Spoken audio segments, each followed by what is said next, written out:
Vous allez avoir la chance d'entendre peut-être un des meilleurs jingles qui n'ait jamais été produit. Attention, silence, jingle. Dans l'immédiat, je vous invite à retrouver un nouveau numéro de KGB. Mesdames, Messieurs, le vol spécial auquel vous assistez est consacré au premier enregistrement à bord d'un avion en vol. La radio a toujours su résister et s'adapter. C'est pas moi. Je vois rien. Mais regarde avec le jet ouvert. J. La radio évolue. B. Je sais qui c'est, mais je dirai rien. Il est inutile de contrôler sa carte d'identité. Désolé, tu vas avoir un choc. C'est un oiseau? C'est un avion? KGB. KGB. Avant, je sais plus de quoi on parlait. Ah bon? Je me rappelle plus. C'est ainsi que j'ai conclu. Si, oui, voilà, j'y suis que j'ai conclu. La radio n'a pas dit son dernier mot. KGBiste et le reste du monde, salut à toi. Aujourd'hui, c'est une belle journée. C'est la fête du travail. Non, c'est pas la fête du travail, c'est la journée de lutte pour les droits des travailleurs. C'est Ouais. Vichy qui a appelé ça la fête du travail. Ok, autant pour moi, mais de toute façon, quoi qu'il arrive, on ne travaille pas aujourd'hui. Bah justement, donc ça peut pas être la fête du travail. Bon, c'est la fête alors. C'est la fête. Bon, de toute façon, on est là pour le plaisir d'être avec vous. De là à se demander si le plaisir a sa place dans le travail, il n'y a qu'un pas. Mais je ne le ferai pas aujourd'hui car ce n'est pas le sujet qui va nous occuper dans les 3480 secondes qui nous restent sur les FM. Radio Alto, Radio Elébor, Radio Clandé, Radio Spoutnik et en mode podcast, Deezer et Spotify. Non, aujourd'hui, entouré comme à l'accoutumée de Greg, David, Jacques et Agnès. Bonjour tout le monde. Bonjour tout seul. Bonjour. Donc je disais, entouré comme à l'accoutumée de Greg... Non, ça je l'ai déjà dit. Conséquemment, aujourd'hui, nous recevons, on reçoit une équipe complète, avec des maillots au blaze tels que Brieux, Delphine, Anaël. Bonjour collectif dans 3, 2, 1. Bonjour, Yeah, excellent, La vous êtes très très classe. fort.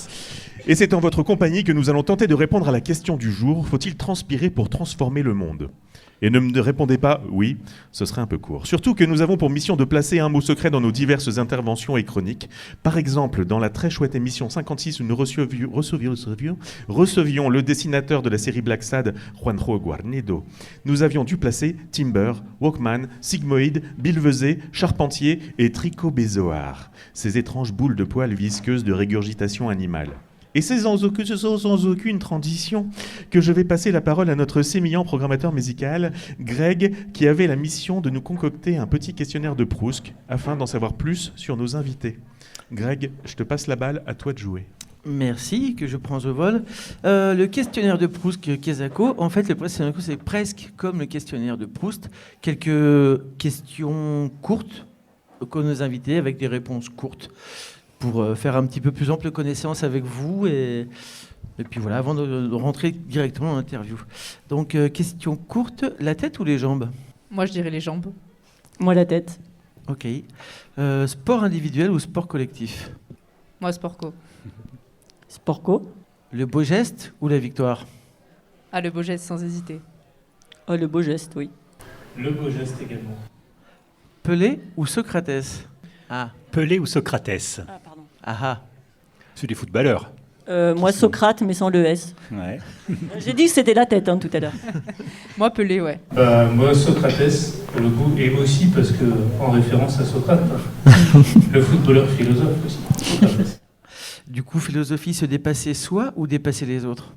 Le dépassement de soi, je pense que c'est vraiment pas mal. Si on peut emmener les autres avec nous, c'est encore mieux. Alors moi je vais faire la rabat-joie, mais le dépassement, quand on est dans le dépassement des limites planétaires, est-ce que c'est toujours d'actualité ? Très bonne question. Bon, là-bas, c'est une autre question. C'est bien, ça va bien enchaîner, ouais. Ceci s'appelle un tacle. Au niveau de la carotide. Ping ou pong ? Si, ping. Si, ping. Si j'y pong, nul. Ça le fait pas. Chacun pong. Le sport, c'est faire du bien à son corps ou à son esprit ? Les deux. Mens sana in corpore sano. Exactement. Ben oui. Et puis alors, une dernière, courir vite ou marcher loin ?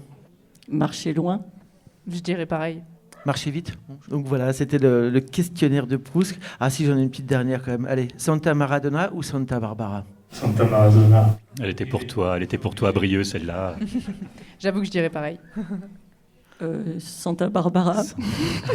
Pour avoir une note C'est pour la référence. discordante. Non, mais c'est parce que moi je suis un peu plus âgé que vous et je connais. Hein. Voilà. Il était bien ce petit questionnaire de Proust, mon Greg. Bon, Ouais, oui, ouais. quelques questions faciles, des réponses drôles et intelligentes aussi. On donne la parole à Agnès. C'est parti. Salut Agnès. Salut. Déjà, Brieux, j'aimerais bien que tu dises à nos auditeurs pourquoi est-ce qu'on est ici aujourd'hui à Ashena. Eh bien, on est ici aujourd'hui pour les Jeux populaires qui sont organisés par l'association Le Grand Match. Alors pour le coup, c'est la deuxième édition des Jeux populaires. On avait fait une première édition qui était un grand match autour du mondial au Qatar. Et donc là, c'est la deuxième édition spécifiquement avec plusieurs sports. Et la première à Ashena, pour le coup, puisque nous étions à Dreyfus ces 2 dernières années. Et quand on parle de jeux populaires ou de sport populaire, de quoi est-ce qu'on parle exactement? Et bien, on parle de sport et on parle de populaire. Merci beaucoup. Voilà, pour faire un peu la palisse. Alors peut-être pour revenir un peu sur ces choses-là, la question du populaire, il y a un peu 2 sens quand même. Il y a à la fois ce qui est connu, apprécié du plus grand nombre, et il y a aussi ce qui est pratiqué par les classes populaires. Et donc là, pour le coup, nous, ce qu'on voulait remettre en avant aussi à travers cet événement, c'est comment les deux peuvent se rencontrer, et comment les deux peuvent se rencontrer dans le sport. Donc le sport, on identifie tout de suite, c'est une activité physique, pratiquée seule ou à plusieurs, et où on peut se dépasser, ou essayer en tout cas d'avancer avec les autres. Mais souvent aussi, ce qui s'est développé avec le sport moderne, notamment avec Pierre de Coubertin, ça on pourrait y revenir aussi à la fin du 19e siècle, c'est la question de la performance, de la compétition qui est venue derrière. Et donc, en fait, le sport populaire vient un peu revenir, mettre en contrepoint de ces éléments-là. Et il y a aussi un élément qui est important dans le sport moderne, c'est l'entraînement dans des structures institutionnelles et qui sont validées, type, par exemple, les Jeux Olympiques, c'est organisé par le CIO, par personne d'autre, et personne ne peut nommer son événement Jeux Olympiques, quoi. Et alors, du coup, pour voir un peu comment le sport populaire il s'est mis en place au cours de l'histoire, on peut prendre l'exemple du sport roi, le football, pour le coup, parmi les sports modernes. Ce qui est intéressant à voir, c'est que le football, il est né à la fin du 19e siècle, enfin le dernier quart du 19e siècle en Angleterre, comme en général les gens le savent. Mais en fait, c'est un sport qui a été codifié. C'était des pratiques populaires à la base, qui étaient faites dans les différents villages. Et du coup, ce sport-là a été mis en place par la bourgeoisie.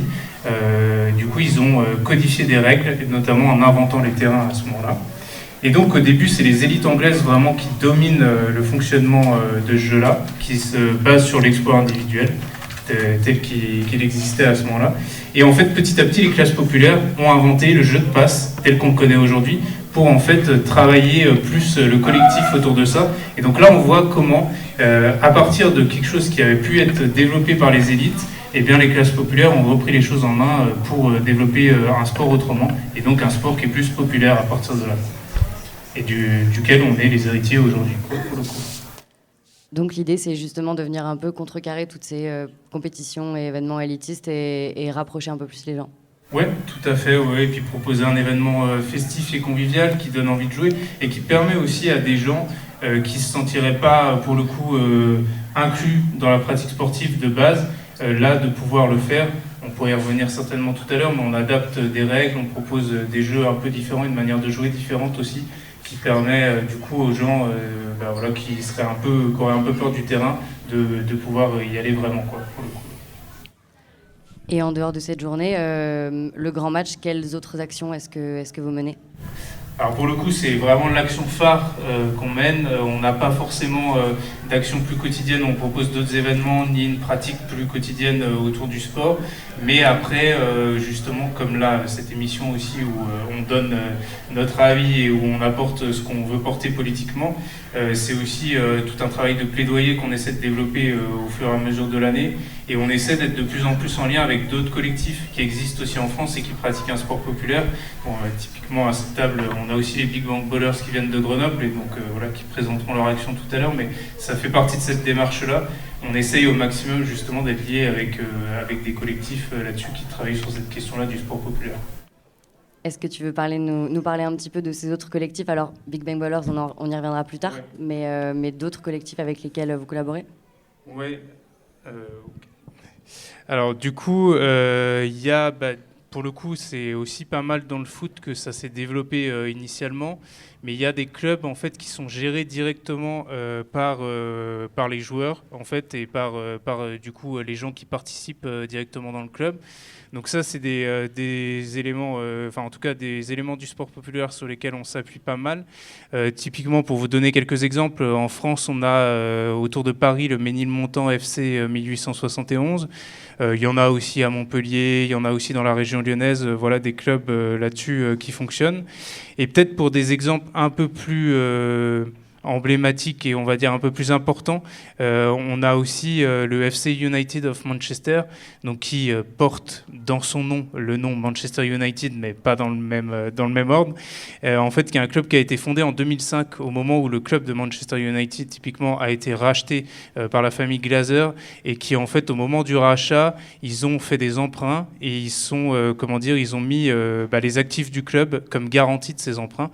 Et donc là, à ce moment-là, ils se sont dit non, mais là c'est le foot business. Une partie des supporters, ils ont dit là c'est plus possible, on peut plus soutenir cet élément-là, donc on va fonder notre propre club où on repart à zéro et où du coup c'est de l'actionnariat populaire, la direction est démocratiquement élue, du coup ils sont en lien avec le territoire aussi et ils gardent un statut associatif. C'est ça les gros éléments du sport populaire là-dessus. Bon, ils sont en 7e division aujourd'hui anglaise, mais pour le coup il y a au moins, je crois que c'est autour de 3 à 4 000 supporters qui sont régulièrement présents au stade, donc c'est quand même vraiment une expérience qui brasse du monde et qui fait envie et porte des valeurs communes avec les gens sur le territoire, quoi, pour le coup. C'est important, les supporters ? Oui, très important. Oui, ça fait partie des éléments importants du sport populaire. Il y a des clubs aussi qui ont leur club de supporters emblématique. Alors, il y a notamment le Red Star, donc qui là est basé à Saint-Ouen, en Seine-Saint-Denis, au nord de Paris. Donc qui est un club de longue date justement qui est dans le sport populaire, mais où il y a des fans justement qui appuient vraiment cette logique-là. Alors ce qui est intéressant avec les supporters, c'est que ils portent des messages et donc là pour le coup à travers leur banderole, à travers leur chant, ils peuvent être dans une logique où ils défendent une société plus inclusive. Typiquement les supporters du Red Star sont très clairs et très réglo sur ce sujet-là. Il peut y avoir de tout dans les tribunes, ça on est bien d'accord, mais en tout cas il y a des supporters qui sont bien dans cette logique-là, d'un sport populaire inclusif pour tous et toutes sur le terrain, quoi. Et donc tu parlais tout à l'heure de différents mouvements historiques qui ont fait progresser, si je puis dire, le sport populaire. Est-ce que là tu as l'impression qu'en ce moment il y a un peu un regain dans ce mouvement-là ? Ouais, ces dernières années, il y a eu pas mal de clubs qui se sont développés dans plusieurs sports, mais effectivement dans le football pas mal. Aussi, en fait, ce qui est vraiment intéressant, c'est la dynamique de la montée en avant du sport féminin ces dernières années. De toute façon, c'est la dynamique qui fonctionne le mieux et qui obtient le plus de victoires dans le mouvement social ces dernières années. Et donc ça, c'est bien. Enfin, le féminisme, du coup, est aussi appuyé dans la question du sport. Et donc ça, c'est une très bonne nouvelle pour le coup. Donc il y a notamment, je pense, le collectif des dégommeuses qui est à Paris, qui existe depuis une bonne dizaine d'années maintenant, et qui en fait défend cette logique-là d'un sport aussi où toutes peuvent participer sur le terrain, et donc il y a cette dynamique-là qui est vraiment intéressante. Après, ce qui est vraiment compliqué, c'est qu'en parallèle, le modèle d'un sport de plus en plus financiarisé, capitaliste et tout ça, il s'est énormément développé. C'est un vrai rouleau compresseur. On le voit bien de toute façon à travers la question des Jeux Olympiques aujourd'hui, où c'est une machine à fric vraiment monumentale et où du coup c'est compliqué de réussir à lutter vraiment contre ça et de gagner des victoires face à ça. On l'a bien vu sur la question des JO 2024. On n'a pas vraiment réussi en fait à faire émerger cette question-là dans le mouvement social aujourd'hui. Donc ça, c'est vraiment compliqué là-dessus. La question des JO 2030, on y reviendra aussi dans les Alpes tout à l'heure, c'est le même problème qui nous pend au nez par rapport à ça. Donc on essaye au maximum de développer des choses, mais c'est sûr que la dynamique n'est pas si simple pour le coup.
Et comme le chanteur du groupe l'a assez répété pendant ce titre, c'était Sports par les Viagra Boys, groupe dont l'activité physique préférée est à n'en point douter le retournement de salle devant public ravi.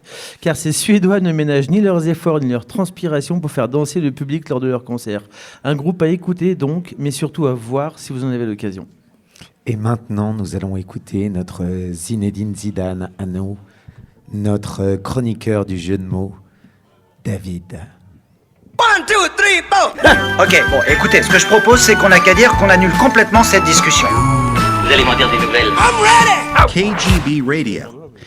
Il me semble évident d'énoncer le postulat selon lequel le sport se trouve être un point fondateur de la formation de l'individu, que ce soit comme traumatisme adolescent, barème de comparaison interpersonnelle, lieu d'expression débridé ou pilier de l'estime de soi. Pour ne parler que de ce vécu propre, il me semble bien que toutes les cases précédentes aient été cochées au fil de cette longue pratique qui a fait de mes articulations ce qu'elles sont aujourd'hui. Un mécanisme définitivement bien grippé.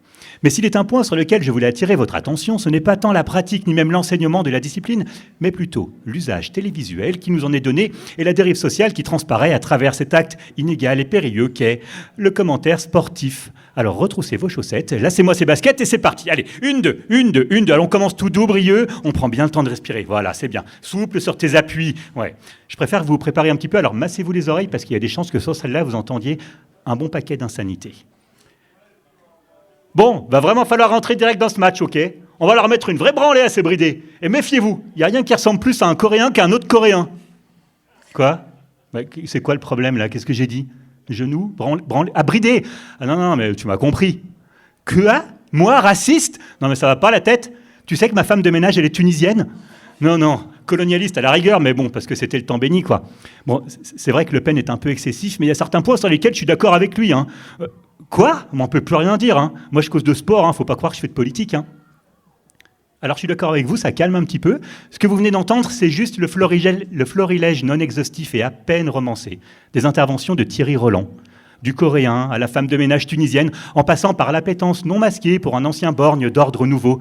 Tu sais, souviens-toi, le mouvement néofasciste des années 60, devenu depuis le FN, puis le RN de sa fille prodigue. Je te vois dubitatif, toi le jeune, en train d'écouter KGB sur ton enceinte Bluetooth. Mais sache que Thierry Roland, le célèbre, le fameux, le prolixe, de son compère du « Tout à fait Thierry », l'auteur du « Je crois qu'après avoir vu ça, on peut mourir tranquille », enfin, le plus tard possible, nous aura fait autant rêver en tant que gamin qu'il nous aura foutu la honte quand on s'est rendu compte des conneries monumentales qu'il pouvait débiter. Et c'est pas le seul, hein. L'époque, elle a produit aussi son lot de commentateurs machistes et rétrogrades, sans retenue aucune, qui peinent à présent à cacher leur crasse dégueulasse sous la fausse bonne excuse du « Ah bah, on peut plus rien dire, hein !» Ainsi, une autre chaîne, autre sport, même diatribe avec Philippe Candeloro, pour ne pas le citer, qui lors des derniers Jeux de Sochi avait déclaré devant la bagatelle de quelques millions, voire dizaines, voire centaines de millions de téléspectateurs: c'est vrai qu'elle a un joli jeu de jambes, mais permettez-moi, Delsan, de lever un peu les yeux si vous voyez ce que je veux dire. Ouais, on voit ce que tu veux dire, en fait, Philippe. Ouais, pour être franc, je connais plus d'un anaconda qui aimerait bien venir l'embêter, cette jeune Cléopâtre canadienne. Accusé de sexisme et au cœur d'un joyeux tourbillon médiatique, le triple axéliste n'avait plus d'autre excuse que de tout miser sur la bêtise. Sexiste, moi ? Je savais même pas ce que voulait dire ce mot il y a quelques jours. Bah ouais, tu m'étonnes, mon fifi, t'as pas dû sucer que de la glace, toi. Jeu de mots. Hein, Philippe Candeloro. Ouais, mais... D'ailleurs, je vous conseille d'écouter le florilège des commentaires de Philippe Candeloro, disponible sous toutes les bonnes et moins bonnes plateformes de streaming vidéo. Ça vaut son pesant de baume du tigre. Alors, vous l'aurez compris, le sport populaire, oui, mais le sport misogyne, phallocrate, patriarcal, ségrégationniste, homophobe, très peu pour moi. Alors, merci d'arrêter de nous imposer des ex-sportifs vulgaires se proclamant journalistes qui parfois deviennent eux-mêmes experts sociétaux. L'heure des pros, salut. Et remettez-nous de la poésie dans tout ça, de la passion, de l'engagement, de la solidarité. Allez, alors que Rimbaud reprend la balle, il fonce vers le but adverse et fait la passe à Baudelaire qui, d'un geste précis, récupère le 1-2 avec Verlaine et envoie le ballon d'un centre millimétré à Carême qui le glisse à Zinedine Zidane. Et c'est le but et la foule est en délire. Incroyable! It's the power to arouse curiosity. Tu dis des bêtises. KGB Radio. J'en ai foutu partout.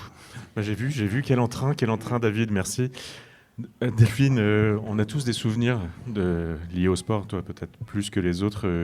T'es en train de dire que je suis vieille ? Non, pas du tout, c'est juste que c'est peut-être ton sujet de prédilection. Plus que le mien, même si j'ai des souvenirs aussi. Mais c'est pas mon émission. Enfin si, c'est mon émission. Bon, bref. Qu'as-tu pensé de cette petite chronique Alors, historique?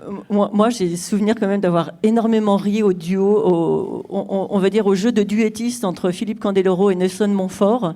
Et c'était pour moi un bien meilleur spectacle que celui du sport. Hein, c'était de les écouter dans la bêtise. On avait l'impression qu'ils étaient en train de s'auto-caricaturer. C'était vraiment apprendre au second degré, hein, et ne pas reproduire ça chez soi. Hein, d'accord. C'est un exercice très périlleux, mais qui fait très bien. Par des gens entraînés. Saut-Périlleux et Candeloro, ça va ensemble. Moi, je me demandais, nos JO et la flemme olympique, c'est quoi? Ça parle un peu, c'est des titres un peu parlants, mais est-ce que tu peux nous en parler un peu plus? Alors, la flemme olympique, c'est la première. Alors, aujourd'hui, c'est la première étape du relais de la flemme olympique. C'est un détournement de la flamme, un peu moins vaillant, un peu plus mollasson. Notre devise, c'est moins haut, moins vite, moins fort, hein, parce que il est temps d'aller moins vite, il est temps d'aller moins fort, et surtout, il est temps d'aller un peu plus local. Donc ça, c'était un peu le message qu'on voulait faire passer. À la différence de la flamme olympique, on coûte nettement moins cher, hein, voilà, il faut quand même le dire. Nous, on est gratuit. Et surtout, on a à cœur de remettre le sport populaire au centre de ce que l'on porte et non pas le sport business. Alors, je vais commencer par une petite question. Vous m'en posez, mais là, c'est moi qui vais vous en poser une. C'est, à votre avis, quelle est la devise des Jeux Olympiques? Coca-Cola. On n'est pas loin. Coca-Cola. Non, en fait, c'est dollar ou franc suisse. Voilà, Ah. mais on n'était pas loin. Alors, tout à l'heure, Brieux l'a dit, ce n'est pas n'importe qui peut estampiller, en fait, un événement Jeux Olympiques. Est-ce que vous savez pourquoi? Dis-nous. Eh ben parce qu'en fait, c'est une marque déposée, c'est une propriété intellectuelle, donc on ne peut pas l'utiliser. Tout ça pour vous dire que, en fait, l'olympisme, ça tourne autour de l'argent et certainement pas autour du sport. Le sport, c'est juste un moyen de faire des super profits pour le CIO et quelques-uns de ses affiliés.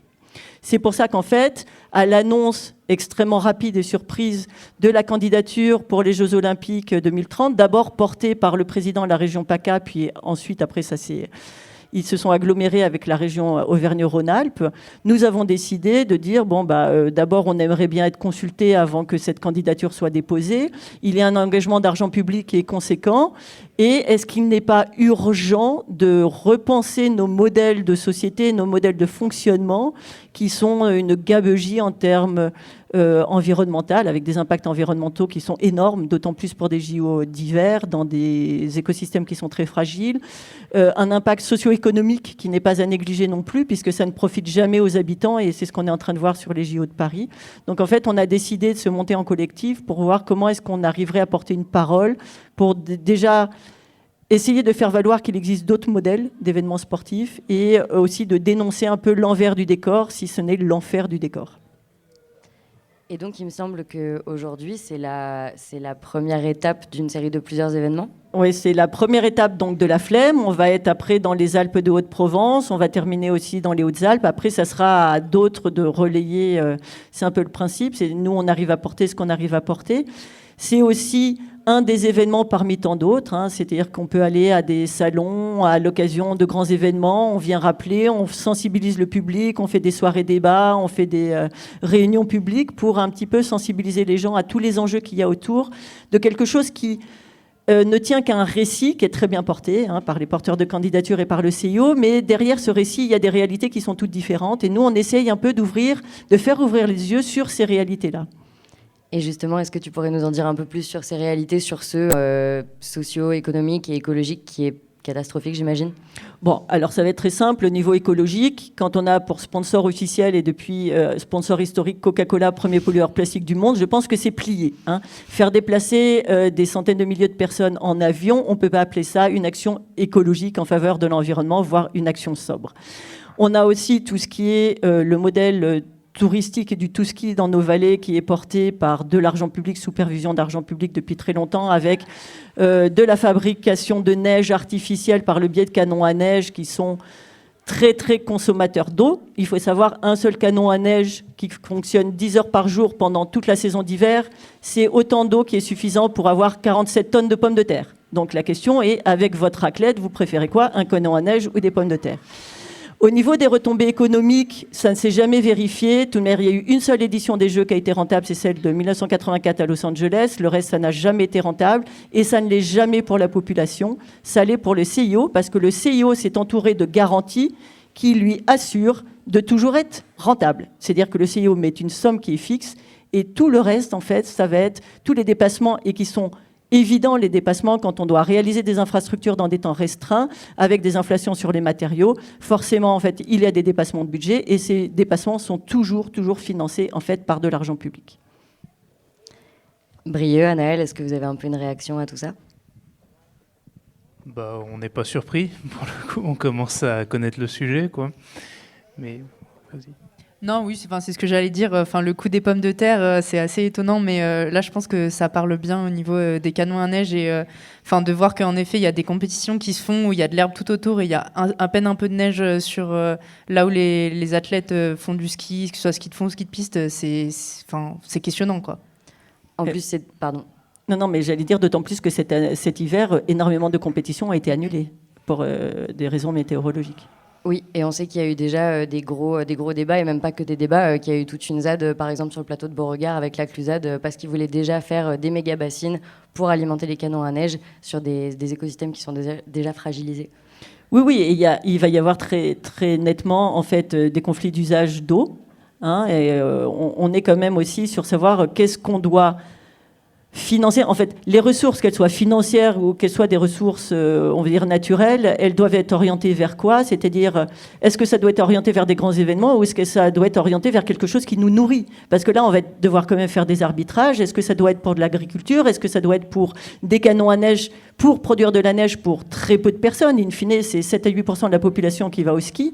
Donc, on en est quand même à un moment, il faut se poser d'abord les bonnes questions et savoir correctement y répondre. Et en fait, c'est ça, se dire, les Jeux Olympiques ne sont en aucun cas économiquement, socialement, écologiquement une réponse pertinente en fait à la crise que nous traversons. Enfin, c'est même pas une crise, c'est une catastrophe. Je plombe l'ambiance, désolé. Mais en fait, si vous regardez, mes supports de présentation, ils sont très ludiques, eux, ils sont très fun. Mais l'avantage, c'est que c'est pas très compliqué en soi, parce que t'es pas en train de nous dire il faut renoncer à la compétition et au sport. Je veux dire, il faut juste le faire différemment. Moi, je suis juste en train de dire il faut arrêter de financer des choses qui n'ont aucun sens. Mais le sport comme ça a quelle empreinte écologique et pour quel avantage social ? La balance, elle est vite faite. L'Olympisme, c'est exactement l'inverse. C'est-à-dire que ça n'a aucun avantage social pour un coût environnemental et financier qui est énorme.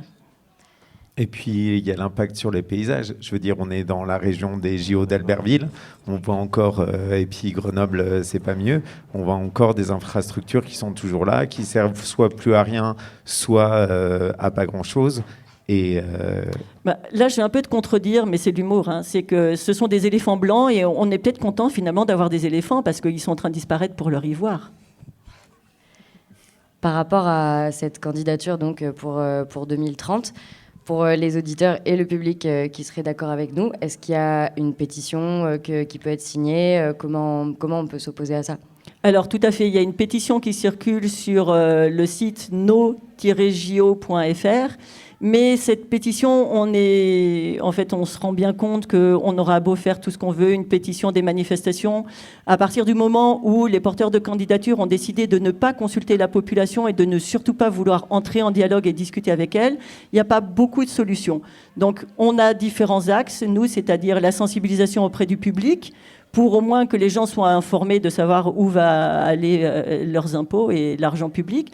Et aussi, on envisage différentes actions, participer à des événements comme aujourd'hui, et une prochaine action qui va être peut-être un peu plus péchue. On a une petite idée d'aller en Suisse, faire une manifestation un peu plus médiatisée. Alors, si vous voulez en savoir plus, moi, j'entretiens le suspense, et vous venez me voir. Moi, je suis là-bas, et auprès de mes petits panneaux, et je vous expliquerai. On mettra le lien vers la pétition sur nos réseaux sociaux. Greg, à toi. À l'heure où Londres ne s'était pas encore découverte punk, Düsseldorf, elle, commençait déjà à vibrer sous les sons électro du groupe Kraftwerk naissant. 30 ans plus tard, en 2003 donc, ces Allemands montraient qu'ils étaient toujours autant à la pointe musicalement en produisant un album complet autour de leur titre Tour de France, sorti 2 décennies auparavant. Issu de cet album, voici Chrono.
En voilà une musique qu'elle est belle pour faire son petit footing, mon Jacques. Qu'est-ce que t'en penses? En attendant, c'est l'heure de ta chronique, alors c'est parti. 1, 2, 3, 4. Je pense là depuis des années. Et encore sans compter les jours fériés. Ça va, ça bosse dur? Non. I'm ready. KGB Radio. Camarades, KGBistes, comment ça va mes petits champions des ondes hertziennes? Ça va. Mais Laurence Ferrari de la web radio alternative. Aujourd'hui, je voulais vous parler du combat du siècle. Non pas celui de Mohamed Ali contre Foreman à Kinshasa, et qui pourtant est à bien des titres un événement historique majeur qui va bien au-delà de la confrontation de ces deux sportifs stratosphériques, qui fut un fer de lance de la visibilisation de tout le continent africain, de ses combats contre les colonisateurs, une pierre angulaire dans la pensée décoloniale, malgré toutes les tentatives de récupération par l'entertainment. Je veux vous parler d'un combat encore plus grand et encore plus phénoménal. Un combat qui n'a pas eu lieu et qui devrait pourtant, par son absence, être encore plus important que celui gigantesque de Ali contre Foreman. Je veux parler de ce combat entre Teofilo Stevenson, dont certainement peu d'entre nous ont entendu parler, et Mohamed Ali. Teofilo Stevenson est un boxeur cubain qui fut 3 fois champion du monde de boxe amateur et 3 fois champion olympique en sa catégorie poids lourd. Certains répondront que 3 fois champion olympique, car il ne put participer aux Jeux de 84 et de 88 en raison du boycott de Cuba. Il est, comme Ali, considéré comme l'un des plus grands boxeurs de tous les temps. Ali, qui lui n'a été qu'une seule fois champion olympique. Alors comment se fait-il que ce combat entre Ali et Stevenson n'ait pas eu lieu? Pourtant, on a proposé à Teofilio des millions de dollars pour ce combat. Tout simplement parce que Teofilio a dit non. Il n'a pas dit non au ring, non aux gants, non au combat, non par peur d'un chaos. Il a dit non parce qu'il ne voulait pas devenir une marchandise, parce qu'il ne voulait pas réduire son sport, le noble art, à de l'événementiel, parce que pour lui, fervent défenseur de la révolution cubaine, le sport devait rester une pratique amateur. Il a dit non. Non à l'immigration aux États-Unis et aux millions de dollars et à la célébrité. Mais je crois que tout comme Mohamed Ali, il n'a pas dit non au combat. Ce combat a eu lieu. Ce combat a lieu. Ce combat mené par Teofilio Stevenson et Mohamed Ali côte à côte et non l'un contre l'autre. Ce combat contre les dominants, contre le pouvoir. Ce combat connu de Ali refusant son nom d'esclave, refusant de combattre au Vietnam pour les droits civiques. Ce combat de Stevenson méconnu contre la marchandisation des sportifs, contre l'exploitation des corps, contre la marchandisation du monde. Et dans le coin du ring où l'un et l'autre se trouvent côte à côte, chacun avec leurs armes, il y a la longue liste de celles et ceux qui, bien au-delà de la performance sportive, ont changé l'histoire et continuent de la changer. Des noms connus et inconnus, que cela soit Félix Savon, l'héritier de Stevenson, 6 fois champion du monde amateur, lui aussi 3 fois champion olympique, Socrates, Catherine Switzer, Jesse Owens, Tommy Smith, John Carlos, Peter Norman, Mathias Sindelar et tant d'autres qui luttent et luttèrent, ce combat non pas du siècle, mais de toute l'histoire. Ce combat contre le pouvoir et la domination. Ce combat côte à côte où chacun et chacune avec ses armes tente de saboter la terrible sentence du pouvoir, qu'il soit économique ou politique, sexiste ou raciste. Cette sentence du diviser pour mieux régner. Stevenson en disant non, en refusant ses millions de dollars, Ali en disant non à la prise d'armes contre les Vietnamiens, Catherine Switzer en disant non à l'exclusion des femmes, tous et toutes participent à cet immense combat, à tenter de décoloniser nos esprits de la pensée du pouvoir, cette pensée que celui ou celle qui est à côté de moi serait mon ennemi. Non.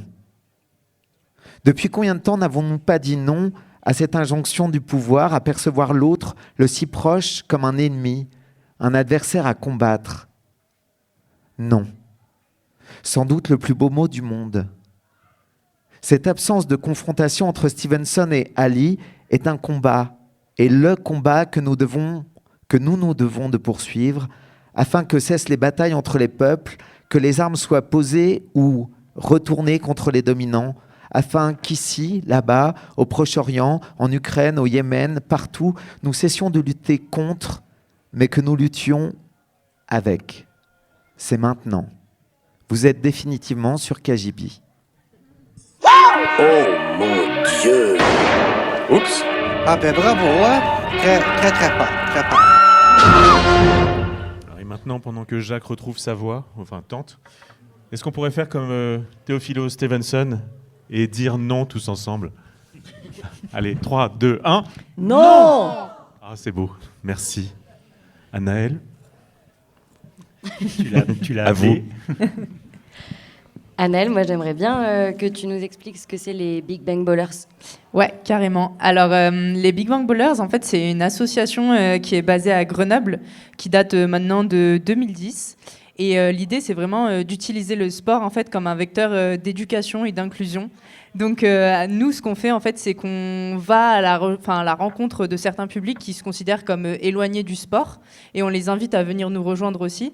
Donc ça peut être des personnes qui sont en situation de handicap, de surpoids, des personnes âgées, des femmes qui sont un peu éloignées parce qu'elles n'ont plus trop confiance en elles, qu'elles font pas forcément de sport au quotidien.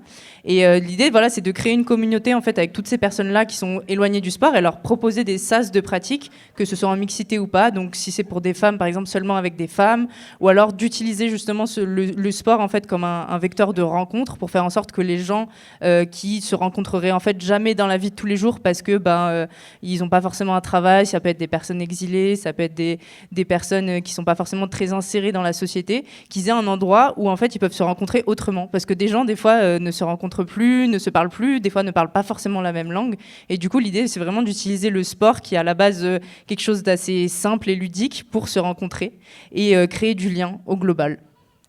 Et comment est-ce que tu vas à la rencontre de ces personnes-là ? Ça peut fonctionner par différentes manières de faire.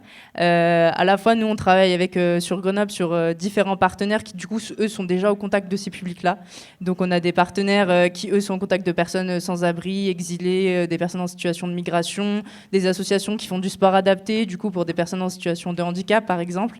Et à ce moment-là, on crée des choses avec eux, on les accompagne pour créer des sas de non-mixité ou pour adapter des pratiques de sport. Et à ce moment-là aussi, on porte des programmes pour pouvoir aussi faire en sorte que les gens se rencontrent. Par exemple, ça fait maintenant 3 ans qu'on porte un programme qui s'appelle Jouer ensemble pour vivre ensemble. Et l'idée, voilà, c'est d'aller piocher dans un peu tous les différents bénéficiaires qu'on peut avoir au sein de l'association des Big Bang Ballers pour créer un programme transversal pour que les gens puissent en fait se rencontrer. Et on leur propose un programme tout au long de l'année sur différents moments où on va se rencontrer à travers le sport, mais aussi d'autres choses. Ça pouvait être, par exemple, apprendre à faire de la sérigraphie, aller faire une balade en montagne ensemble. Enfin, c'est assez large. Et du coup, sur ce programme-là, il y avait tout le monde qui se rencontrait à travers le sport au début. Et il y a des sports qui sont plus efficaces pour créer ce lien-là, ou toute pratique sportive, finalement, fait ce lien social-là ? Globalement, toutes les pratiques sportives font l'affaire, disons. Après, c'est vrai que les sports collectifs, c'est plus simple de fait parce qu'on joue ensemble. Et c'est vrai que quand on est sur un sport justement populaire, citoyen, où l'idée c'est de faire ensemble et jouer ensemble, c'est vrai que les sports individuels, des fois, c'est un peu plus compliqué. Mais pour autant, enfin voilà, on a des partenariats avec des clubs de tennis, on fait du tennis adapté. Enfin voilà, donc tout est possible d'être fait. C'est pas forcément que des sports co, mais c'est vrai qu'à la base, nous au Big Bang, on avait vraiment commencé à porter le basket. En tout cas, c'était vraiment le sport de base par lequel nous on est rentré et ensuite on a ouvert. Aujourd'hui, il y a des variantes au niveau du rugby, du foot, du tennis, comme je le disais, du badminton. Enfin, vraiment, tout est possible. La plongée sous-marine enlève vachement la barrière de la langue. C'est vrai. On n'a pas pensé à ça encore. Tu parlais du sport comme vecteur d'inclusion. Il me semble que tu parlais un peu d'éducation aussi. Est-ce que vous allez chercher les jeunes également ? Ouais, carrément. On a pas mal de choses qui se font en lien avec les enfants. On avait notamment, il y a quelques années, des partenariats, par exemple, avec des jeunes filles roms qui sont du coup totalement éloignées, qui n'ont pas forcément accès à l'école ou quoi que ce soit. Et du coup, il y avait des programmes qui s'appelaient Ramène ta copine, où l'idée, c'était de jouer avec des jeunes filles qui viennent de communautés roms et de faire en sorte qu'elles puissent découvrir aussi le sport, parce que des fois, elles ne connaissent même pas. Et maintenant, par exemple, nous, on est basé à la Bifurque, à Grenoble. Pour celles et ceux qui connaissent, c'est dans le quartier Flaubert, pas très loin de la MC2. On a d'ailleurs rénové des terrains de basket là-bas, et du coup, on les anime, en fait, tous les mercredis après-midi. Maintenant, on est également à la Correspondance, le nouveau tiers-lieu qui s'est créé juste à côté, à 2 pas de la Bifurque. Et on a notamment un gymnase à disposition où on fait toutes nos activités. Et il se trouve que, par exemple, voilà, tous les mercredis après-midi, on a un temps qu'on appelle les Big Bang Park, où c'est vraiment des jeux en fait, ouverts pour tous les enfants. C'est gratuit, c'est ouvert à toutes et tous. Et l'idée, c'est de vraiment permettre d'avoir différents spots avec différents sports ou activités et d'accompagner les enfants à aller découvrir différentes choses. Donc, il y a même des fois des plateaux radio qui se font avec des enfants, par exemple.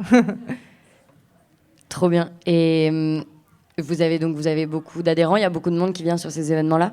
Ouais, ça va, ça marche pas mal. On a une grosse base d'adhérents, 30 bénévoles très actifs. On a aussi pas mal de salariés en ce moment, grâce au fait que l'association est en train de monter en ampleur aussi. On a environ 8-10 salariés. Au début, on avait commencé avec un salarié, et il y avait un stagiaire de temps en temps, et voilà, c'était il y a 10 ans, donc même un peu plus maintenant. Mais oui, en effet, il y a une base qui revient un petit peu parce qu'ils connaissent aussi au bout d'un moment, et puis ils aiment bien venir, ils savent que c'est des rendez-vous importants. Et du coup, oui, ça se passe bien. Il y a des gens qui viennent. Et comment est-ce que tu vois un peu le futur de tout ça ? Nous, on a pas mal de chantiers au niveau des Big Bang, justement sur rendre le sport encore plus inclusif, faire en sorte que tout le monde puisse jouer au même niveau en adaptant les règles du jeu, tout simplement, comme on le fait aujourd'hui en fait, sur tous les terrains. Et nous, c'est un vrai truc qu'on essaye de porter au niveau, en tout cas, grenoblois, et ensuite de le faire monter en ampleur, voire même au niveau européen. Et donc c'est un projet qu'on essaie de lancer qui s'appelle du coup les clubs accueillants, et d'être en lien en fait, avec tous les clubs sportifs pour pouvoir les accompagner et leur décerner une sorte de label en disant bah, vous êtes un club de sport accueillant.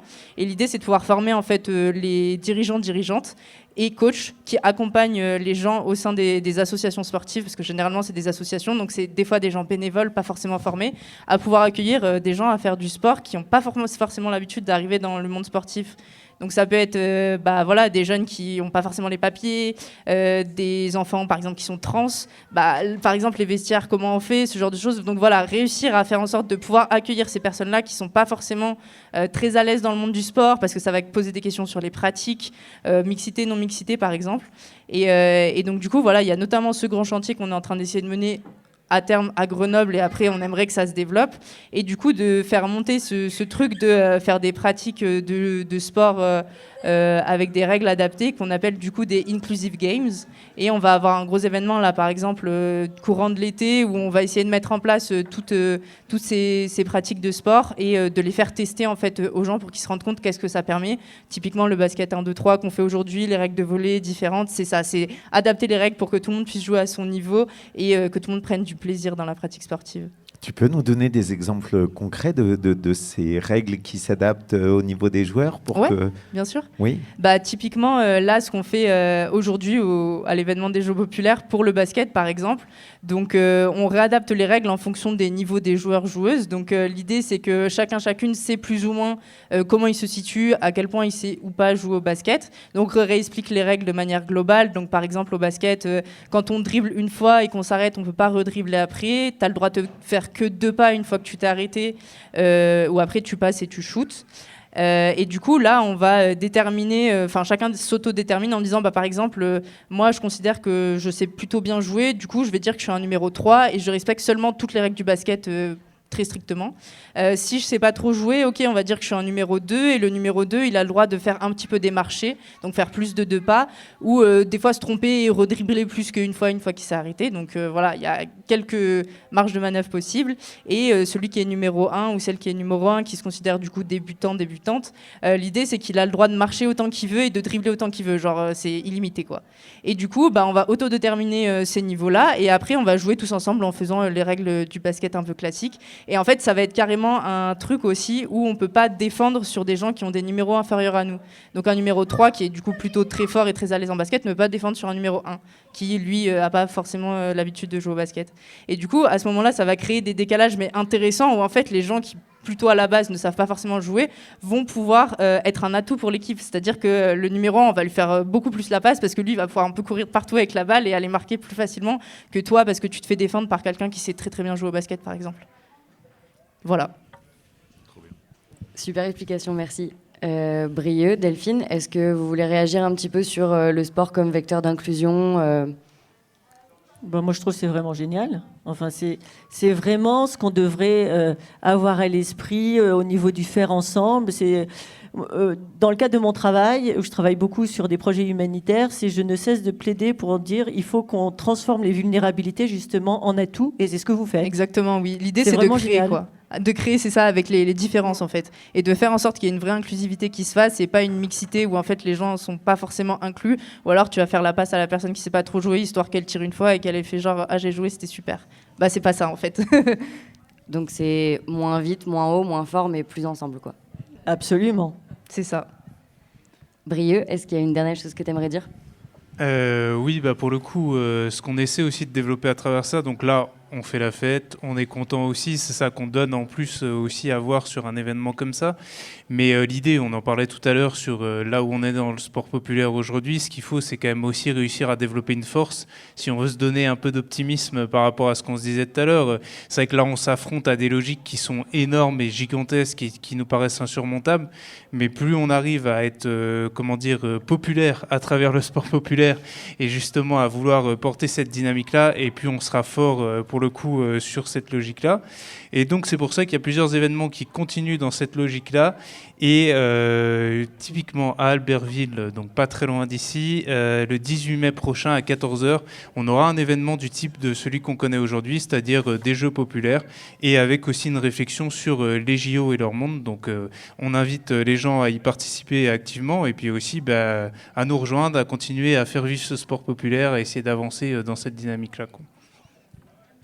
Alors, ce qui va suivre, c'est un titre d'une des Dream Team du rock d'ici. Que des numéros 10, que des Zinedine Zidane dans cette équipe, avec des membres d'autres formations telles que les Motocross, les Marcus, Pavel, Nurse, Dr. Red, Vrench et tant d'autres. Ils n'ont jamais concouru pour autre chose que la beauté du geste, et pourtant leur morceau s'appelle The Gold Medal. Ce sont les Kronkes.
Voilà de retour sur KGB pour toutes ces questions autour du sport. Moi, j'en avais une, c'était, parce que là, on parle beaucoup de la pratique en elle-même, mais au niveau des structures, comment est-ce que chacune de votre côté, il y a tout un travail fait sur les structures, sur les organisations, pour que justement, comme les Corinthiens, on parlait de Socrates tout à l'heure, mais pour que les structures, les associations sportives soient de plus en plus horizontales et qu'il y ait de moins en moins une verticalité qui tend finalement vers ce sport business.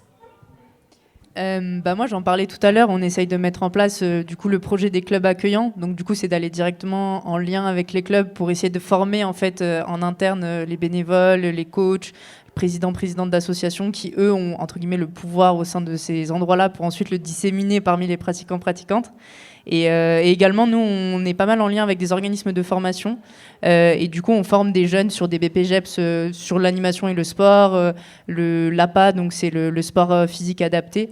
Et du coup, à ce moment-là, on leur apprend, par exemple, à ces jeunes qui sont en formation, du coup, qu'est-ce que c'est des pratiques de sport inclusives, comment mettre en place différentes règles pour pouvoir permettre à toutes et tous de jouer différemment et jouer ensemble, finalement. Donc il y a ça, notamment, je pense. Delphine ? Bon, je voudrais rebondir sur... je pense que tous ensemble, selon les possibilités de chacune et chacun, c'est ça l'universalisme que devrait porter le mouvement olympique. J'ai peur qu'on en soit très très loin. Peut-être un peu perdu. Ouais. Brieux ? Effectivement, tu évoquais l'exemple de la démocratie corinthienne là-dessus. Moi, ce que je trouve la base intéressante et qui rejoint ce qu'on fait nous et les Big Bang Ballers, c'est que c'est aussi à partir du terrain et ce qui se pratique sur le terrain, comment on vit la démocratie, comment on vit le côté inclusif. Et du coup, derrière, on espère que ça infuse ailleurs. Enfin, en tout cas, c'est notre porte d'entrée. On se dit que forcément, le côté politique et le côté collectif va se vivre à travers ça. Et du coup, on y croit, même si peut-être que ça ne marchera pas. Mais en tout cas, on sait que si on ne fait pas ça, on est sûr que ça ne fonctionnera pas, quoi.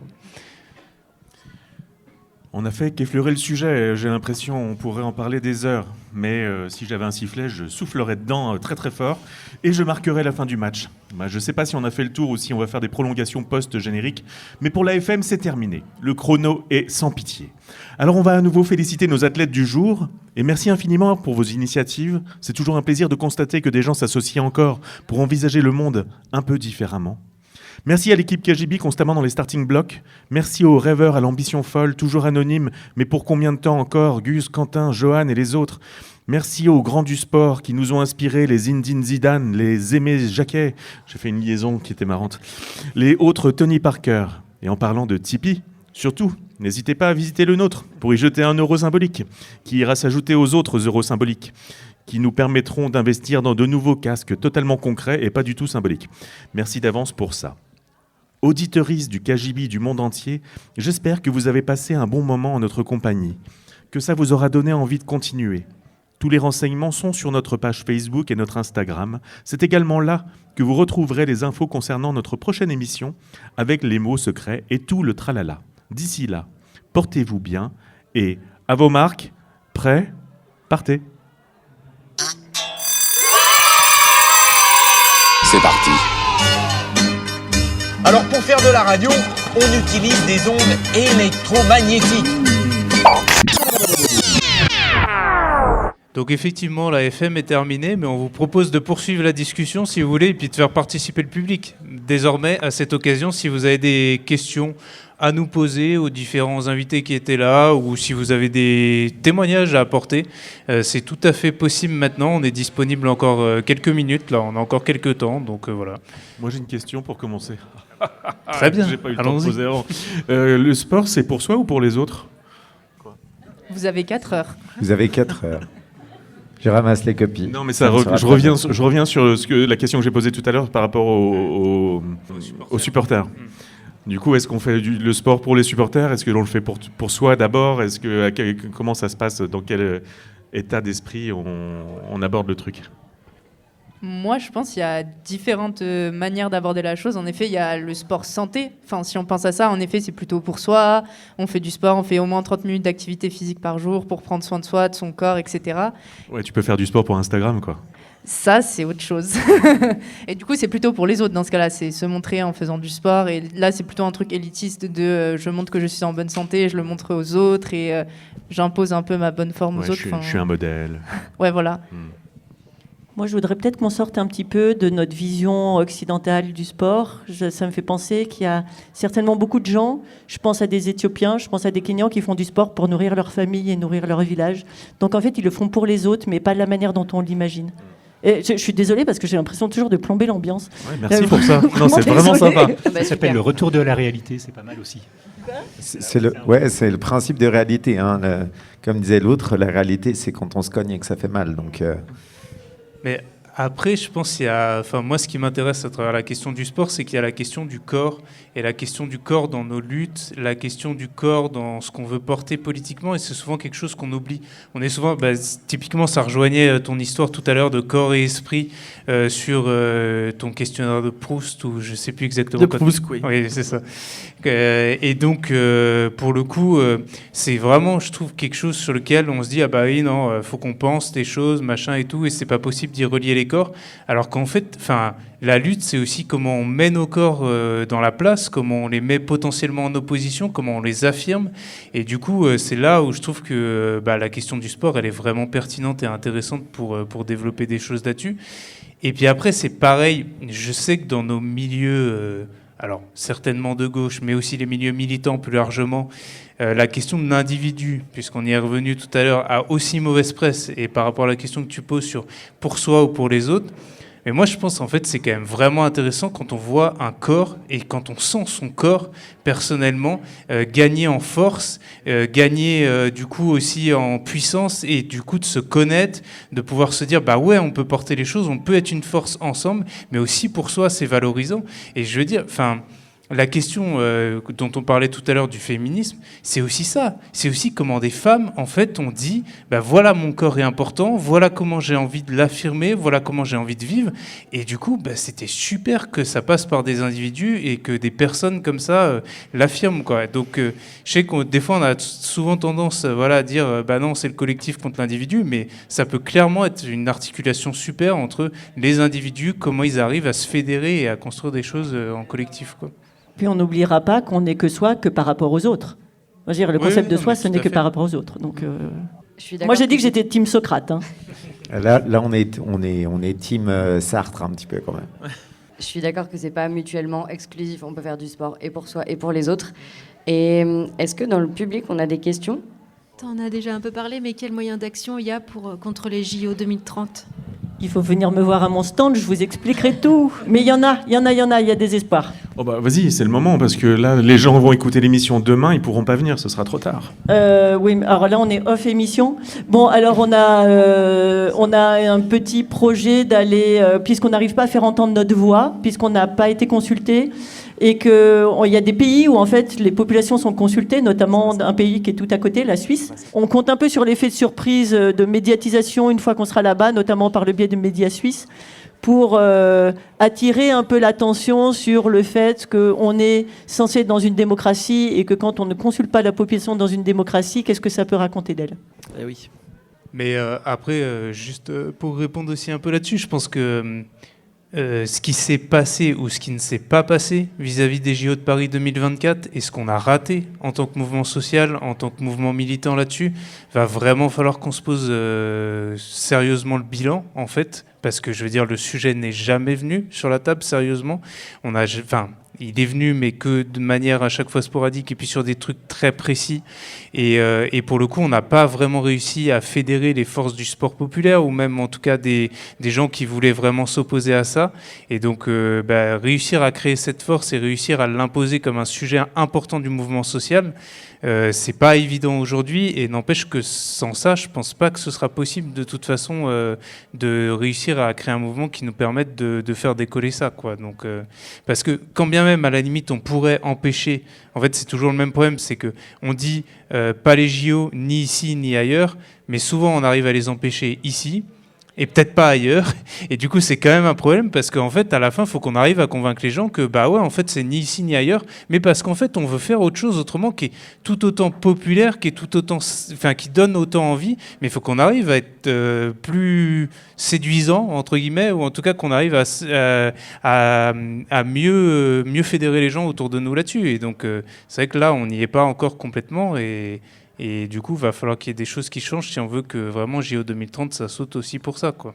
Il faut qu'on ait un récit à la hauteur du leur, hein, parce qu'ils ont un récit en fait qui est très bien rodé, qui met des paillettes dans les yeux de tout le monde, avec un peu des phrases incantatoires. Donc je pense qu'il faut aussi qu'on se place sur le même niveau, qu'on joue avec les mêmes armes. C'est un peu terrible à dire, mais notre bonne volonté ne va pas suffire. Et puis, est-ce que justement là, il n'y a pas un problème d'engagement des corps ? C'est-à-dire que dans nos contestations, nos corps sont notre corps contestataire est de plus en plus virtuel.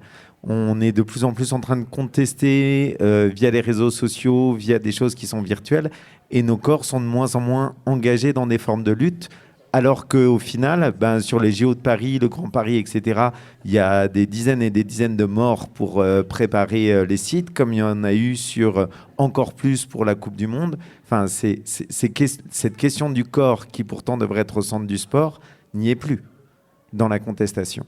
Oui, puis pour continuer sur ce que tu disais un peu, Brieux, nous, du coup, au sein de l'association des Big Bang Ballers, ce qu'on essaye de faire, c'est de justement créer des jeux alternatifs, un peu comme il y a aujourd'hui, des jeux populaires. Et on a vraiment la volonté de porter ça à l'international, même au niveau européen. Et du coup, c'est des choses qu'on va mettre en place. Nous, c'est ce qu'on appelle des inclusive games, donc des in-games en raccourci. L'idée, c'est des jeux inclusifs. Et du coup, c'est de porter ça à Grenoble. En tout cas, il y aura au moins une fois où il y aura des jeux inclusifs qui vont se passer passer. Et on est en train d'essayer de voir pour avoir un appel à projet européen pour le faire avec des partenaires en Espagne. Et on espère à terme de pouvoir en fait répliquer ça déjà en Europe, puis d'exporter un peu plus loin ce projet, en tout cas, de faire du sport ensemble en réadaptant les règles pour faire de l'inclusivité dans les pratiques. Et derrière, qu'il y ait une autre manière de montrer le sport aussi à l'international que peuvent avoir aujourd'hui les JO. Donc on espère qu'à terme, ça pourra faire autant de buzz que les JO. Mais voilà, c'est un projet, un vaste projet, disons. Mais, je pense vraiment cette ambition-là, elle est essentielle. Alors, certes, démesurée si on la prend de manière lointaine, mais en tout cas, voilà. Et c'est pareil, là, on n'a pas parlé tout à l'heure, et je reviendrai sur ta question justement du virtuel, parce que je pense qu'elle est intéressante là-dessus. Mais l'année dernière, on avait déniché ces fameuses Olympiades populaires qui devaient avoir lieu en 1936 à Barcelone. Alors ça, c'est un exemple qui est dans l'expo, je ne sais pas si vous avez vu, voilà, il y a les panneaux qui sont à l'extérieur, vous verrez, qui racontent un peu des événements historiques. Mais alors celui-là, il est vraiment intéressant parce que Barcelone, en 1936, avait candidaté pour accueillir les Jeux Olympiques. Les vrais, ceux du CIO. Et du coup, ils n'avaient pas été retenus. C'est Berlin qui a été retenu, comme on le sait, avec du coup Hitler au pouvoir à ce moment-là. Et en fait, donc, ils ont mis en place ce qu'ils appelaient les Olympiades populaires à ce moment-là pour faire des contre-Jeux olympiques. Donc, ils n'ont pas eu lieu, en fait, puisque du coup, le premier jour où devaient s'ouvrir les Olympiades populaires, il y a eu le début de la guerre civile en Espagne. Donc, en fait, ça n'a pas permis aux Jeux d'exister pour de vrai. Mais n'empêche que cette dynamique-là, ils l'ont mise en place. C'était une dynamique avec une dimension internationale. Il y avait alors des milliers d'athlètes, je ne sais plus exactement le nombre, mais quand même plusieurs milliers. Donc c'était pas un événement ridicule et voilà, et qui avait une ambition importante et qui a complètement, à cette époque-là, il y avait un mouvement de boycott en plus qui était contre les JO de Berlin et qui a complètement réussi à rattraper ça pour en faire un événement, alors déjà d'une affirmatif, qui disait bah oui, en fait on peut proposer autre chose et on peut proposer une autre manière de faire du sport, et qui en plus était à la hauteur entre guillemets de réussir à contrer à ce moment-là en fait l'horreur hitlérienne et l'horreur franquiste aussi en Espagne. Alors voilà, bon, ça a été compliqué, ils n'ont pas gagné, mais en tout cas ils se sont donné quand même les moyens de se mettre à la hauteur de cette ambition-là, quoi. Et du coup, si je peux juste revenir sur la question du virtuel et compléter là-dessus. Bon, ok, il y a ça, je pense effectivement qui joue maintenant, même si je pense que ces dernières années, et notamment le mouvement sur la réforme des retraites, nous a bien montré que les gens sont capables de revenir dans la rue et peuvent tout à fait se mobiliser sur un sujet, et plusieurs millions en France, hein, pour le coup. Donc je pense, et du coup, si on tire ce fil du mouvement des retraites, de comment un mouvement comme ça peut mettre du monde dans la rue et pas d'autres, ou comment des événements peuvent réussir à être... populaires ou moins d'autres, c'est peut-être aussi qu'en fait, au-delà de se poser la question de Internet ou pas Internet, c'est aussi comment en fait on n'est pas convaincant ou on fait pas envie en fait. Et du coup là, à ce moment-là, ça nous renvoie des choses sur nous, en fait aussi à faire des événements qui potentiellement vont réunir que les convaincus ou ce genre de choses, qui vont pas être spécialement populaires au sens aussi festif et à vouloir réunir les gens et tout. Et ben en fait, peut-être c'est pour ça aussi qu'on n'arrive pas à passer la deuxième sur ces mobilisations-là. Et je pense que ça faut le regarder vraiment en face, en fait, aussi dans nos collectifs, quoi. Et justement, moi, je me posais la question, pour mettre en lumière toutes ces choses-là, est-ce que, juste pour fédérer aussi un peu plus, est-ce qu'il y a quelques athlètes connus, médiatiques, qui sont déjà, entre guillemets, partie prenante avec tout ça, ou qui pourraient justement mettre en lumière ces événements-là, ou ces des choses-là, sponsors, comme Coca-Cola, peut-être? Non, mais je veux dire, voilà, des gens qui ont déjà une on a petite Coca-Cola. partie En fait, pardon. c'est l'eau en bouteille qu'on pourrait appeler comme ça maintenant, apparemment. Nous, on a Stéphane Passeron, mais qui est un peu quand même une personnalité qui n'est pas hyper connue. On a beaucoup de mal à... Il y a des athlètes qui se posent beaucoup de questions. On a des anciens athlètes comme Franck Picard, comme Marie-Dora Humbert, qui seraient... limite de basculer, en fait, qui se posent vraiment les questions, mais c'est très compliqué parce qu'en fait, c'est comme faire un deuil, en fait, du système tel qu'ils l'ont connu, qui les a fait rêver, qui a été vraiment leur moteur pendant des années. Et on peut comprendre que ce soit compliqué, en fait, de complètement devoir refermer la porte sur quelque chose qui nous a nourris. Donc, nous, on essaye, en effet, de les convaincre, de leur faire apprécier, en fait, les difficultés. On a du mal Mais moi, c'est même pas tellement ça qui me choque le plus. Et ce qui me choque le plus, c'est qu'on a cette candidature pour les JO 2030 dans les Alpes françaises. On va le rappeler, l'Europe, la Terre entière se réchauffe beaucoup plus rapidement que ce qui était prévu. L'Europe encore plus. En Europe, la France. Et dans la France, les Alpes encore plus. Donc en fait, on est sur vraiment une spirale totalement infernale. Et on n'entend pas, moi je n'entends pas les associations, les ONG de défense de l'environnement. Je n'entends pas les glaciologues. Je n'entends personne se positionner contre les JO. Je n'ai aucune personnalité importante. On a eu. Et ça, moi, ça me pose un peu plus de soucis que les sportifs, parce qu'on peut comprendre quand même le dilemme que c'est pour les sportifs. Ça ne devrait pas être du tout un dilemme pour les associations de protection de l'environnement. Désolée, mais j'ai très envie de réagir quand même pour dire qu'en local, en tout cas, les associations d'environnement sont très intéressées pour se regrouper à cette lutte. Vraiment. Parce que l'eau qu'on a ici, c'est l'eau des montagnes. Et du coup, qu'elle parte en canot à neige, ça nous horrifie, quoi. Oui, les associations locales, pardon. Moi, je pensais les grandes ONG qui ont du poids médiatique, puisqu'on parlait de médiatisation. Et malheureusement, on ne comprend pas. En plus, parce qu'on sait à quel point on a réussi tout de suite à mobiliser les associations qui sont tout à fait d'accord avec nous à un niveau local, peut-être à un niveau national, France Nature Environnement, mais les grosses ONG, notre affaire à tous, on a essayé de les intéresser, Greenpeace, celles qui ont vraiment d'abord des moyens qu'on aimerait bien avoir pour toucher un public vaste et pour porter justement ça, et on n'arrive pas à faire porter notre interrogation majeure par rapport à cette candidature. Je crois que quand Greenpeace va s'attaquer à Total, le CIDO ne devrait pas leur faire peur. Enfin, je veux dire... Et puis pour ça, on a justement les exemples historiques. Je reviens à la démocratie corinthienne au Brésil, mais qui est un club de foot qui décide de fonctionner totalement autrement, d'être en opposition politique alors que c'est une dictature. Et ils sont un club de foot. Et ils arrivent à s'opposer à la dictature. Donc là, pour le coup, la confrontation, elle est encore plus dure et elle est encore plus violente. Donc c'est peut-être, comme ce que tu disais, à se poser la question de quelle position nous on prend pour finalement pas réussir à faire entendre nos voix. Attaquant. La question que tu posais des travailleurs et des travailleuses, en fait. C'est ça qui est aussi derrière la question des sportifs et des sportives. En fait, c'est les gens qui sont les premiers concernés par ces éléments-là. Elle est vraiment essentielle. C'est sûr que si on arrivait en fait à ce que ces gens-là fassent grève, à ce moment-là, en fait, c'est comme n'importe quelle grève dans n'importe quel secteur professionnel. Ça peut faire une bascule essentielle et ça peut en plus faire bouger les lignes, même au sein des corps, justement, aussi là-dessus. Et ça, c'est sûr que ce serait presque un rêve qui serait assez important et tout. Mais je pense que avant d'en arriver là, parce qu'effectivement, comme tu l'as rappelé, c'est hyper compliqué pour le coup de réussir.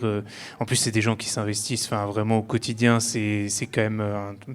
quand tu es sportif professionnel, tu y passes vraiment énormément de temps. Et donc, je pense que c'est vraiment compliqué de les faire basculer sur autre chose. Mais c'est aussi comment nous, on arrive à mieux nous fédérer. Déjà, les gens qui font du sport autrement, les gens qui s'opposent à ces différents événements et comment, effectivement, on arrive à développer un récit qui va être plus porteur et qui va faire plus envie aussi. Et si déjà, on arrive à faire plus nombre à partir de ces éléments-là et aussi à se fédérer plus nationalement et internationalement, puisque c'est ça l'objectif à terme, peut-être que là, on peut imaginer une bascule plus évidente et aussi imaginer que derrière, des sportifs ou des sportives se disent « ouais, en fait, c'est maintenant, là c'est le déclic qui arrive et c'est là, maintenant, je peux rejoindre cet élément-là. » Mais bon, effectivement, la démocratie corinthienne ou ce genre de choses, il y a même eu des syndicats de footballeurs aussi dans l'histoire à certains moments, à la base en Angleterre, dès le début du XXe siècle. Donc en fait, il y a des gens qui, aussi au sein de leur travail, au sein du sport, se sont un peu énervés et fédérés. C'est pas complètement, effectivement, la dynamique actuellement, mais l'air du temps peut basculer, en fait, avec des gens qui poussent derrière. C'est pas, tout n'est pas foutu d'avance. On doit quand même rappeler que ce qui a le plus d'impact en matière de grève, c'est quand on a un pouvoir de nuisance qui est grand. Et le problème, c'est que si on prend l'exemple des JO de Paris, ceux qui pourraient avoir un très grand pouvoir de nuisance, les contrôleurs aériens, conducteurs à la RATP, la SNCF, etc., en fait, la paix sociale a été achetée. C'est-à-dire qu'il y a eu des négociations avant qui ont été faites pour s'assurer, à l'aide de primes, qu'il n'y aura pas de désagrément lors des Jeux Olympiques. En fait, on se heurte au mur aussi qui est un peu infranchissable on va dire, de cet argent, en fait, de cet argent, que ce soit de la part du CIO, de la part de l'État français. C'est pour ça qu'il faut essayer de contourner et d'être malin, de réfléchir à des actions qui, pour peu qu'elles soient symboliques, arrivent au moins à marquer les esprits, puisque nous, on n'a pas du tout la même force de frappe. Heureusement, la Seine a décidé de rester totalement polluée pour empêcher les épreuves de natation. On la remercie. Encore une question, une intervention. Alors, j'avais ma dernière question, je peux la poser s'il vous plaît. Moi, ça n'a rien à voir en réalité. Enfin si, enfin non. Peut-être. Non mais c'est peut-être personnel, je ne sais pas.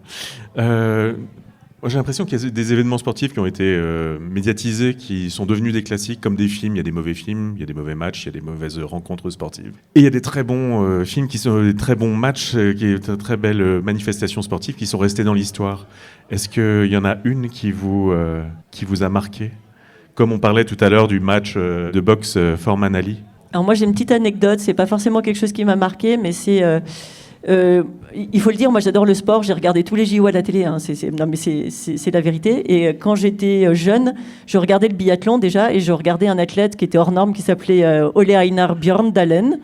Et en fait, en 2010, ou je sais pas, je regarde, et je le vois encore aux Jeux Olympiques. Mais là, j'étais avec mes filles qui avaient mon âge au moment où moi j'ai commencé à le regarder. Et en fait, c'est juste cette petite anecdote de dire, mais ce type, il a duré tous les JO jusqu'à ce que mes filles puissent le voir. Merci à lui. Moi, je pense que c'est plutôt des rendez-vous de matchs de basket, notamment féminins, en fait, des matchs de basket en finale de Coupe d'Europe en général entre la France et l'Espagne. Enfin, c'est toujours assez grandiose le basket européen, et c'est vrai que moi j'en gardais très très bons souvenirs, notamment une fois où j'en ai vu j'étais en Espagne. C'est l'Espagne qui a gagné, donc c'était très très serré, mais ouais, très très bons souvenirs. C'est des sports où du coup ça rassemble quand même pas mal. Avec des vraies émotions. Avec des vraies émotions, ouais. C'est ça. Jusqu'à la fin. J'ai envie de faire pas du tout original parce que j'aime bien le foot. Donc du coup, ça va faire très truc que les gens connaissent beaucoup. Et du coup, vraiment pas vieux non plus. Parce qu'en fait, là, je pense typiquement à la finale de la dernière Coupe du Monde de football. Qui quand même m'a mis en rage au début parce que quand même l'équipe de France pendant 75 minutes c'était quand même une catastrophe, mais quand même ce scénario de dingue est quand même je pense une des plus belles finales de l'histoire de la Coupe du Monde de football. Et en fait si je prends cet exemple là aussi ça me reconnecte au grand match, c'est que j'ai vraiment tellement vibré devant ce match. Et en fait, forcément, tellement pas culpabilisé, parce que je suis pas sur cette logique-là de vouloir mettre du moralisme partout. Mais en tout cas, quand même, c'était questionnant, parce qu'on a fait un événement ici pour essayer de participer à l'annulation de cette Coupe du Monde. Au final, elle a eu lieu. On savait très bien qu'on faisait cet événement pour essayer de l'annuler, parce que nous, on n'aurait pas pu se retenir de la regarder et de vibrer devant. Et bah, du coup, typiquement, voilà, on y était. Et donc... c'est terrible comme là, ils arrivent avec leur force et du coup leur poids, là, notamment économique, médiatique et tout ça, à s'accaparer des choses qui en fait nous parlent à nos corps en premier lieu et qui continueront à nous parler quand bien même ils les accaparent parce que en fait, effectivement, ces émotions-là, elles sont quand même énormes. Mais heureusement, on peut en vivre quand même aussi sur des événements de sport populaire comme on organise là. Et donc, c'est là-dessus qu'il faut qu'on s'appuie pour essayer de faire bouger les choses, quoi. Eh bien, retournons sur les terrains et avec ce beau paradoxe, on va dire à bientôt. Merci. À bientôt. Merci à Au vous. revoir. Merci beaucoup. Merci. C'est parti. Alors pour faire de la radio, on utilise des ondes électromagnétiques. J'aime bien la radio.